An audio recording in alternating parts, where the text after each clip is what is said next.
विद्यार्थियों, आप व्याकरण का विषय पढ़ रहे थे।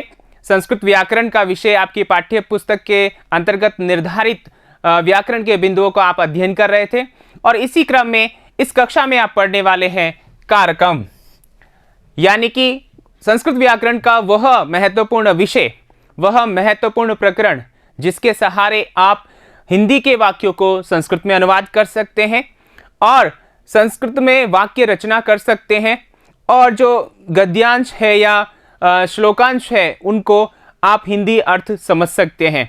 तो ये कारक जो है वो संस्कृत भाषा को समझने के लिए महत्वपूर्ण बिंदु है और इसी का अध्ययन हम आज करने वाले हैं इस कक्षा में। और इसके पहले भाग में हम पढ़ेंगे सामान्य परिचय। सामान्य परिचय में विद्यार्थियों, कारक होता क्या है या किसे कहते हैं कारक, कारकों की संख्या कितनी है। वैसे तो विद्यार्थियों आप परिचित हैं कारक से, क्योंकि पिछली कक्षाओं में आपने पढ़ा होगा, नाम सुना होगा कि कारक क्या होता है या कितनी संख्याएं होती हैं, ठीक है ना। और आपने हिंदी में भी इसका नाम सुना होगा, लेकिन हिंदी भाषा और संस्कृत भाषा में कुछ अंतर है। अंतर क्या है? क्योंकि यहाँ कारकों की संख्या जो है वो हिंदी भाषा से अलग है, ठीक है ना। तो यही प्रश्न आपके मन में आ रहा होगा और आपके मन में ये भी आ गया होगा कि कारक किसे कहते हैं। तो जानते हैं विद्यार्थियों इस अध्याय में, इस भाग में, लेकिन आप कॉपी पेन साथ लेके बैठिएगा क्योंकि आपको लिखना है और लिखने के साथ साथ समझना ना भूलिएगा। तो आइए विद्यार्थियों आज का ये विषय शुरू करते हैं।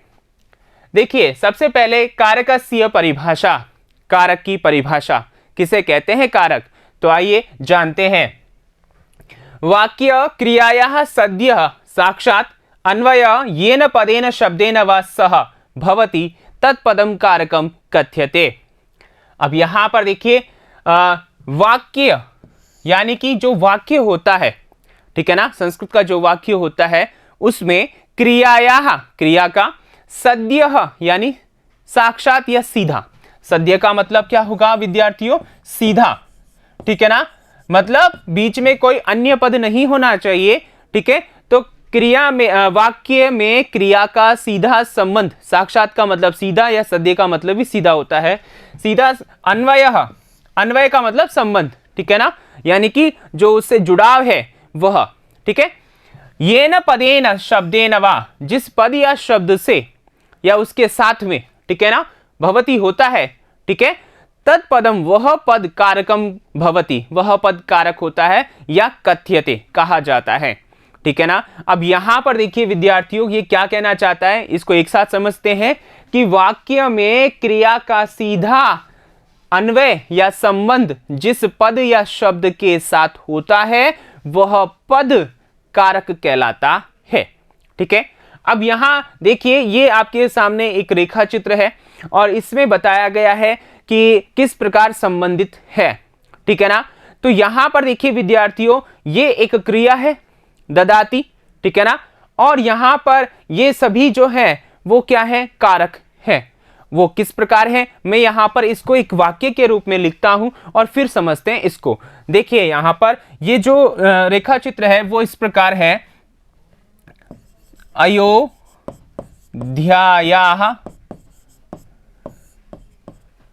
राजा, ठीक है ना, अयोध्यायाः राजा निर्धनाय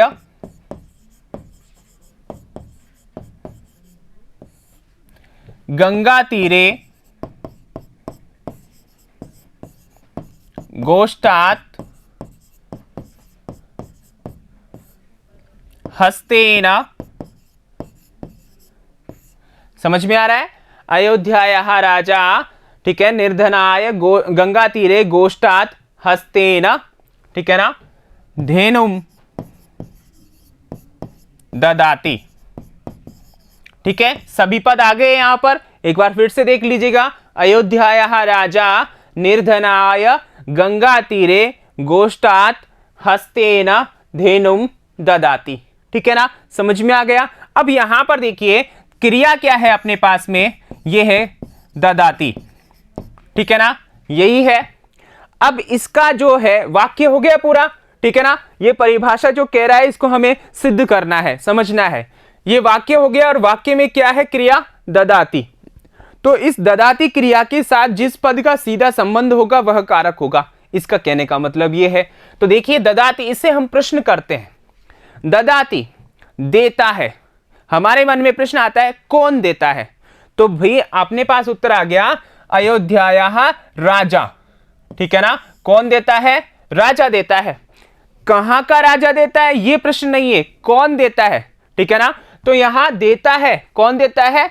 राजा देता है। तो राजा का संबंध ददाती से है, यानी कि ये जो देने वाला है करता हुआ, इसका संबंध क्रिया से है, अर्थात ये कारक हो गया, और ये करता है इस वजह से कर्ता कारक हो गया। आ गई बात समझ में?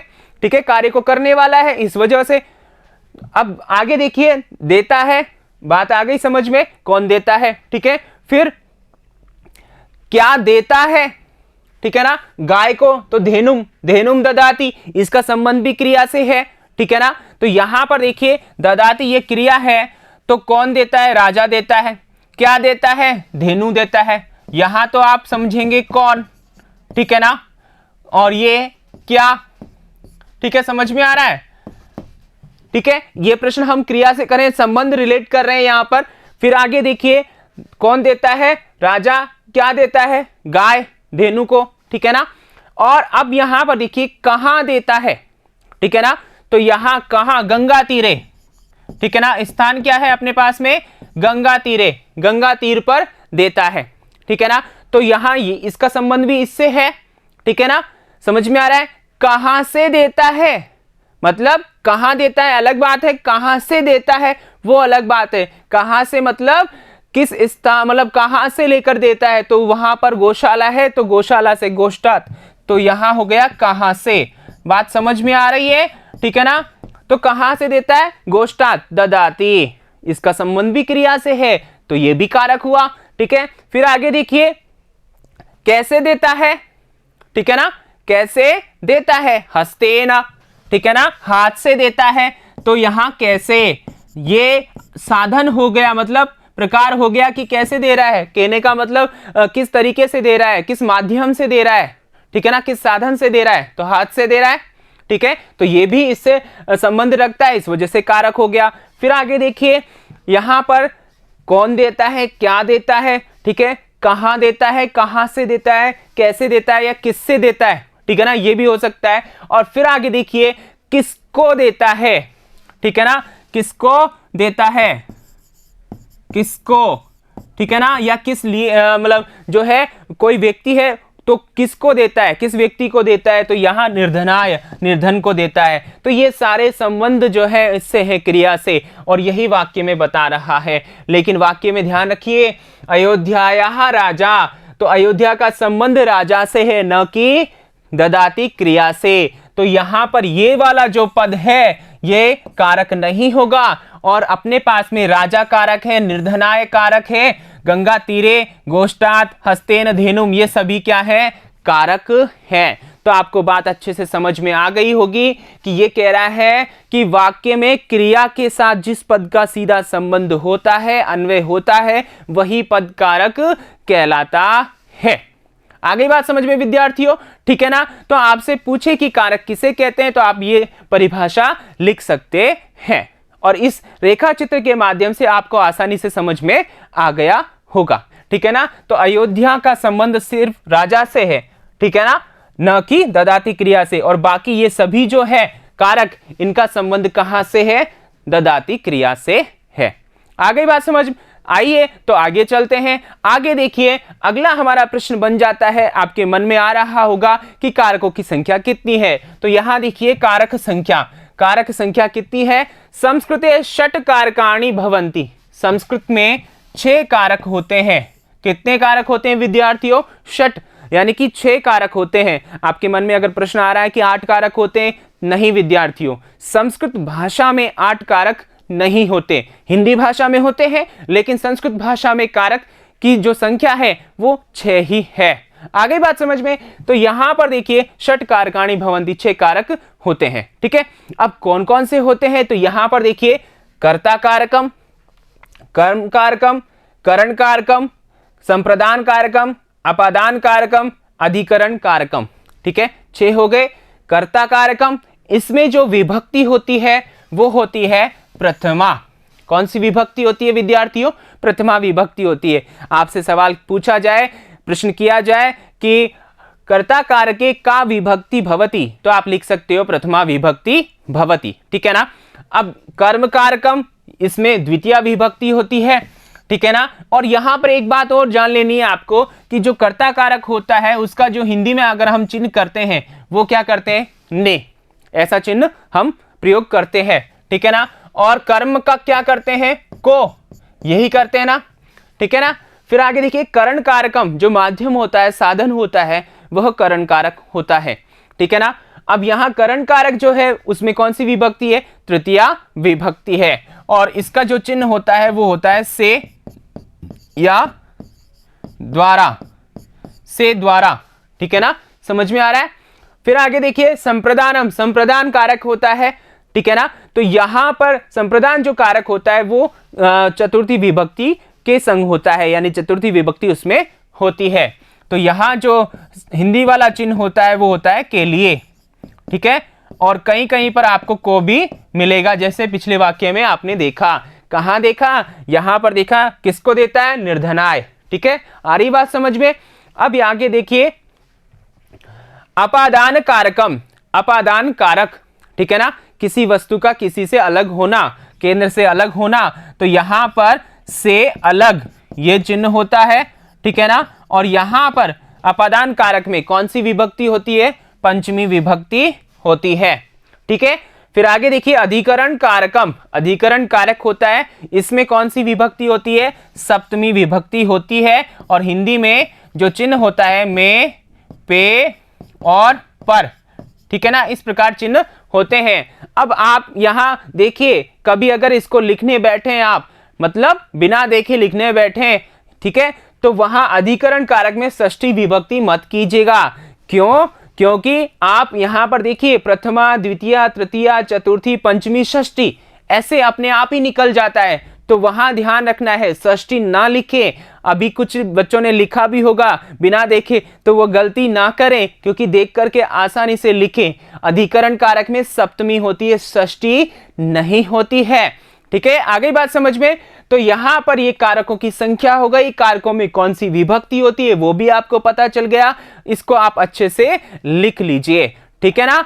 आइए आगे चलते हैं। आगे देखिए आपके मन में प्रश्न आ रहा है कि कारकों की संख्या 6 ही क्यों है, यानी 6 कारक ही क्यों है संस्कृत भाषा में। तो यहां विशेष बात को आप नोट करें कि संबंधः संबोधनम च संस्कृते कारकम न भवति।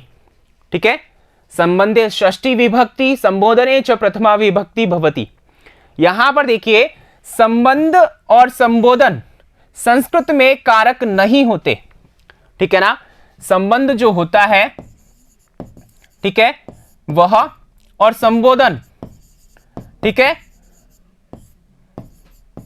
ये दोनों कारक नहीं होते। क्यों नहीं होते?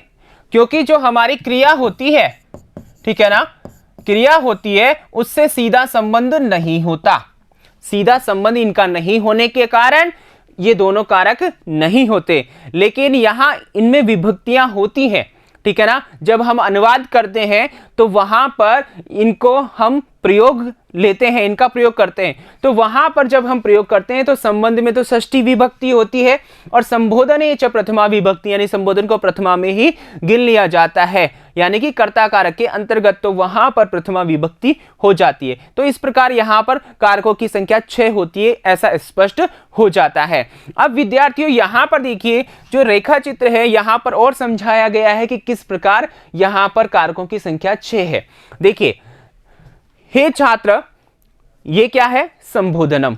एक वाक्य है जो अपन ने अभी पढ़ा था, ठीक है ना, वही वाक्य है। हे छात्र, अयोध्यायाः राजा धेनुम हस्तेन निर्धनाय गोष्ठात् गंगा तीरे ददाति। ठीक है, ये वाक्य है। अब यहां पर देखिए जो अपने पास में हे छात्र है, ये क्या है? संबोधन है। क्या है? संबोधन है। अब यहां इस संबोधन को देखिए, क्या इसका संबंध यहां क्रिया से है? जी नहीं, दूर दूर तक नहीं है। तो यहां पर ये क्या हो गया? कारक नहीं हुआ। फिर आगे देखिए अयोध्या आया, अयोध्या का क्या? राजा। तो इसका संबंध जो है राजा से है, न कि इस क्रिया से है, तो ये भी क्या हो गया, कारक नहीं हुआ। ठीक है, तो ये दो तो कारक हट गए जो हमने यहां विशेष में पढ़ लिए, और इसका सीधा संबंध नहीं है, इस वजह से कारक नहीं है। अब आगे देखिए, राजा क्या है, कर्ता, बात समझ में आ रही है, कर्ता कारक है। ठीक है, और यहां विभक्ति कौन सी है, प्रथमा है, यह आपको ध्यान रखना है। कौन सी विभक्ति है विद्यार्थियों, यहां प्रथमा विभक्ति है। ठीक है, कर्ता कारक में कौन सी विभक्ति होती है, प्रथमा विभक्ति है। ठीक है ना, तो पहला कारक तो ये हो गया। दूसरा देखिए धेनुम, ठीक है ना, यहां ये क्या है, कर्म है, समझ में आ रहा है। और कर्म में कौन सी विभक्ति होती है, आपको ध्यान होना चाहिए, अभी हमने पढ़ा है, द्वितीय विभक्ति होती है। फिर है हस्तेन, हाथ से, माध्यम है, करण कारक है, तो कौन सी विभक्ति हो जाएगी यहां पर, तृतीय विभक्ति है। फिर आगे है निर्धनाय, निर्धन को देता है। ठीक है ना, तो दान योगे चतुर्थी विभक्ति भवति, दान के योग में चतुर्थी विभक्ति होती है, यानी कि दा धातु के योग में, तो यहां संप्रदान कारक हुआ, और संप्रदान कारक होने की वजह से यहां चतुर्थी विभक्ति हो गई। ठीक है, समझ में आ रहा है। ठीक है, फिर आगे देखिए गोष्ठात, जो गोष्ठ है यानी गायों का रखने का जो स्थान है, गौशाला जो है वहां से, तो अपादानम, उससे अलग कर रहा है राजा गाय को, और निर्धन को दे रहा है। ठीक है ना, तो अलग करने के अर्थ में क्या हो जाती है, पंचमी, यानी कि अपादान कारक हो जाता है। तो यहां पर पंचमी विभक्ति है। यहां कहां पर विद्यार्थियों, ये जो पद है यहां पर राजा, धेनुम, हस्तेन, निर्धनाय, इन पदों में है विभक्ति, ध्यान रखना। ठीक है ना, गोष्ठात इन पदों में है। फिर आगे गंगा तीरे, इस पद में कौन सी विभक्ति है, सप्तमी विभक्ति है। क्यों है, क्योंकि यहां अधिकरण कारक है। और आगे आपके पास में ये क्या है, क्रिया है। ठीक है ना, ददाती क्रिया है। आ गई बात समझ में। तो इस प्रकार आपने अच्छे से समझ लिया होगा कि कारकों की संख्या 6 है और क्यों है। ठीक है ना, और किस प्रकार यहां कारक है, और कौन सा कारक है, और किस कारक में कौन सी विभक्ति है। ठीक है ना विद्यार्थियों, तो ये कारक की संख्या और कारक की परिभाषा आपने अच्छे से समझ ली है। आइए आगे चलते हैं कि आपके पाठ्यक्रम में किस प्रकार कारक को रखा गया है, उसी को हम यहां पर विस्तार से पढ़ने वाले हैं। तो आइए यहां पर जानते हैं। आप इनको अच्छे से लिखते रहिए वीडियो को पॉज करके, ठीक है ना, और अच्छे से ध्यान से सुनिए, समझिए, क्योंकि ये कारक का जो विषय है वो आपको अच्छे अंक दिलाने के साथ साथ आने वाली कक्षाओं में बहुत सहयोग करने वाला है। यहां पर देखिए, कारकाणाम अर्थम प्रकाशयितुम येषां प्रत्ययानां संयोजनम शब्दैश्च भवति ते प्रत्यया कारक विभक्तयः भवन्ति। ये क्या कह रहा है, कारकाणाम अर्थम, कारकों का अर्थ जो है, प्रकाशयितुम यानी कि प्रकट करने के लिए, बताने के लिए, येषाम जिनका, प्रत्ययानाम जिन प्रत्ययों का, संयोजनम संयोजन, जिन प्रत्ययों का जो संयोजन है, ठीक है ना, यानी जुड़ाव या मिलान, शब्दैश्च भवति, शब्दों के साथ होता है। कारकों का अर्थ प्रकट करने के लिए जिन प्रत्ययों का संयोजन या मिलान शब्दों के साथ होता है, ते प्रत्यया, वे प्रत्यय, ठीक है ना, कारक विभक्तयः, कारक विभक्तियां भवन्ति होती है, यानी कि उन्हें, उन शब्दों को, उन प्रत्ययों को, ठीक है ना, क्या कहते हैं, कारक विभक्ति कहते हैं। बात समझ में आ रही है। अब आगे देखिए, सामान्यतः विभक्ति द्विविधा भवति, सामान्य रूप से विभक्ति दो प्रकार की होती है। जो कारक विभक्ति है ना, ठीक है ना, वो विभक्ति के अंतर्गत ही आती है, और सामान्य रूप से विभक्ति दो प्रकार की कही गई है, द्विविधा यानी कि दो प्रकार की। अब कौन कौन सी है, तो यहां पर देखिए, क्या तो कारक विभक्ति होती है, और क्या जो दूसरी विभक्ति है जिसे हम उपपद विभक्ति कहते हैं होती है। देखिए, कारक विभक्ति ही उपपद विभक्ति, दो भागों में बांट दिया विभक्ति को, ठीक है ना, कारक विभक्ति और उपपद विभक्ति। तो देखिए, कारक विभक्ति की परिभाषा इन्होंने बता दी, ठीक है ना।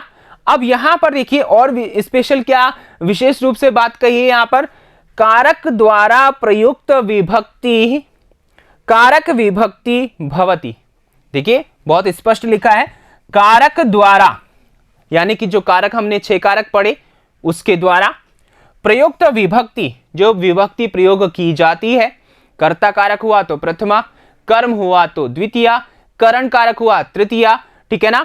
इसी प्रकार संप्रदान में चतुर्थी, अपादान में पंचमी और अधिकरण में षष्ठी। तो ये जो कारक हुए तो उनके द्वारा प्रयुक्त जो विभक्ति होती है वो क्या कहलाती है, वो कारक विभक्ति कहलाती है, ठीक है, होती है। यथा जैसे यहां एक वाक्य दे दिया, बालकः विद्यालयं गच्छति, बालक विद्यालय जाता है, ठीक है। बालकः, बालक, विद्यालयम, विद्यालय को, गच्छति जाता है, विद्यालय को जाता है या विद्यालय जाता है, सीधा से कहिए, ठीक है ना, विद्यालय जाता है। अब यहां पर देखिए 3 पद है वाक्य में, कितने पद हैं, 3 है। गच्छति ये तो हुआ क्रिया, ठीक है, और कौन जाता है, बालक जाता है। तो कौन, ऐसा सवाल करने पर कौन निकल के आता है, कारक निकल के आता है एक, और वो कौन सा कारक, कर्ता कारक। और आपको समझा दिया कि कर्ता कारक में कौन सी विभक्ति होगी, प्रथमा विभक्ति। तो यहां देखिए ये कर्ता कारक है और यहां पर विभक्ति कौन सी है, प्रथमा विभक्ति है, ठीक है। फिर आगे देखिए यहां पर कि जो बालक है वो कहां जाता है, विद्यालय जाता है, ठीक है ना। कर्म क्या कर रहा है, विद्यालय जाने का है, तो यहां ये कर्म कारक है, ठीक है। और कर्म कारक में कौन सी विभक्ति है, द्वितीया विभक्ति है। तो बात समझ में आ गई होगी कि कारक द्वारा प्रयुक्त जो विभक्ति है वह कारक विभक्ति कहलाती है। जैसा कि बालकः विद्यालयं गच्छति में बालक में प्रथमा यानी कि कर्ता कारक है इसलिए प्रथमा, और विद्यालयम में जो है द्वितीया विभक्ति है क्योंकि वह कर्म कारक है। आगे बात समझ में। अब यहां पर देखिए उपपद विभक्ति क्या होती है। उपपद विभक्ति को देखिए, पदम आश्रित्य या विभक्ति ही भवति सा उपपद विभक्ति भवति। अब यहां पर देखिए पदम आश्रित्य, पद का आश्रय लेकर या पद के आधार पर, ठीक है, जो विभक्ति की जाती है या जिस विभक्ति का प्रयोग होता है वह उपपद विभक्ति कहलाती है। कैसे, तो यहां देखिए यथा जैसे गुरवे नमः, यहां पर देखिए 2 पद हैं, गुरवे और नमः। तो यहां कहा है कि अत्र यानी कि यहां नमः, जो नमः है, अब ये नमः क्या है, यह एक पद है और ये पद क्या कहलाता है, अव्यय कहलाता है, ठीक है ना। तो ये अव्यय जो पद है इसके योग में, योगे, इसके योग में यानी कि इसके साथ में गुरवे जो पद है इति, इस गुरवे पद में, पदे यानी पद में चतुर्थी विभक्ति अस्ति, चतुर्थी विभक्ति है। क्यों है, क्योंकि नमः आया है। तो यहां पर बात सिद्ध हो गई कि पद को आश्रय करके जो विभक्ति की जाती है, पद को देख करके जो विभक्ति की जाती है वह उपपद विभक्ति होती है। यहां पर जैसे गुरवे में चतुर्थी विभक्ति की, क्योंकि नमः है आगे और यह पद है, यह अव्यय है और इसके योग में चतुर्थी होती है, इसलिए यहां पर चतुर्थी विभक्ति का प्रयोग हुआ और ये जो विभक्ति हुई उसे हम कहते हैं उपपद विभक्ति। बात समझ में आ गई विद्यार्थियों, दोनों में अंतर भी स्पष्ट हो गया। वापस से एक बार सुन लीजिए, ठीक है ना, और ध्यान से समझ लीजिए इस बात को। लिख तो आपने लिया होगा, अब यहां इसको सुन लीजिए। देखिए कारक विभक्ति तो वह विभक्ति होती है जो मतलब कारक विभक्तियों के द्वारा होता है, मतलब कारक द्वारा जो प्रयुक्त विभक्ति होती है वो कारक विभक्ति होती है, सीधी सी बात है, ठीक है।